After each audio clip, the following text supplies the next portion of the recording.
That's going to be easier. Faces. I talked to a number of morning, and there's like excitement to come back, just be in person, to talk about pro-life, and just there's a lot of people have friendships here. Many of you have been supporting us for many, many years. So I appreciate hearing that. I think it's really important for us just to share that from a standpoint of just relationships and community. And so thank you for those people that said that to me. And I think it's good to be back in public. I want to mention and introduce our 18th annual Walk for Life. Many of you in the room have participated for many, many years, and we really, really appreciate it. Whether you're just a church member or you're the pastor, I shouldn't say just, because the parishioners are pretty important people. But we've got pastors here today that have helped us and supported us for many years. So the 18th annual Walk for Life will be held this year in North and South Austin, Cedar Park, Georgetown, Harker Heights, and I heard some people from Harker Heights. And this year we're going to launch a new walk in San Marcos. And so this will be on Saturday, June 18th. Last year we had about 200 people, little over a couple hundred people that joined us at those locations. More people online. And it's really, really important. It's a grassroots effort. It's kind of a simple concept, but just come on out with us and walk that morning. It is a fundraiser, so we have a website which you can register on at texasallianceforlife.org. It's not ready quite today, but you'll be able to register on the website. And the fundraising model is critical. I mean, it supports our pro-life mission to help us influence legislation both at the state and the federal levels. Also, of course, to elect pro-life officials today, like our speaker, Dave Phelan, and also then to defend those laws in the courts when they're subject to attack. So the Walk for Life, again, it's a great way to introduce new people to our mission as well, because it's a walk in the park. Some people bring dogs, some people bring their strollers, their babies, their grandchildren, but it's not a rally at the Capitol. Some people are maybe intimidated by that the first time. So it's very easy, it's very friendly, it's very comfortable for people to come.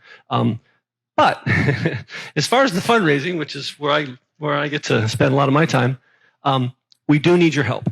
And I've included a little white form or piece of paper on your tables. If you all have a willingness to help us promote the walk at your life, or promote the walk at your church, pardon me, please fill out that little form or card. You can give it to me after the luncheon. And basically, we're just asking you to help us make an introduction, possibly to your friends in a Bible study or at Knights of Columbus, maybe the women's ministry. Many of the parishes have Respect Life committees, so I see some of you here, and you kind of already know what to do. But fill out that card for me, or get a hold of me after the luncheon, and that way I know I can count on you for your support. This year, it's pretty amazing. Our goal is $150,000. Well, last year we raised $137,000, and we raised $100,000 of that online, which is pretty amazing as well. So obviously it's an in-person walk, it's face-to-face, but the fundraising component we make pretty easy by making the donations online. And that way your friends and relatives that are either local or out of state, maybe even overseas. We have a family that's been supporting us for many years. Sometimes they live in Europe.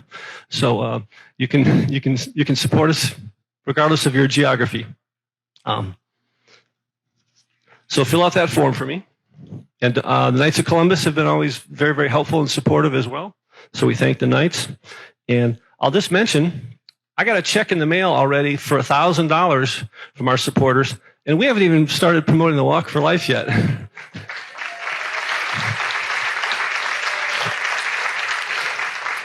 But our friends called me about a week or so ago, and they said, we've got some friends from California.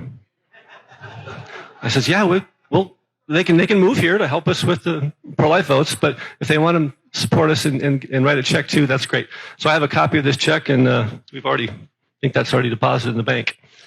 So please help us with the Walk for Life. I have some brochures to hand out afterwards at the table in the back corner of the room, but we'll be announcing the launch or the kickoff dates next week. We'll start those on Zoom as well as in person, either a lunch or dinner coming soon to a restaurant near you.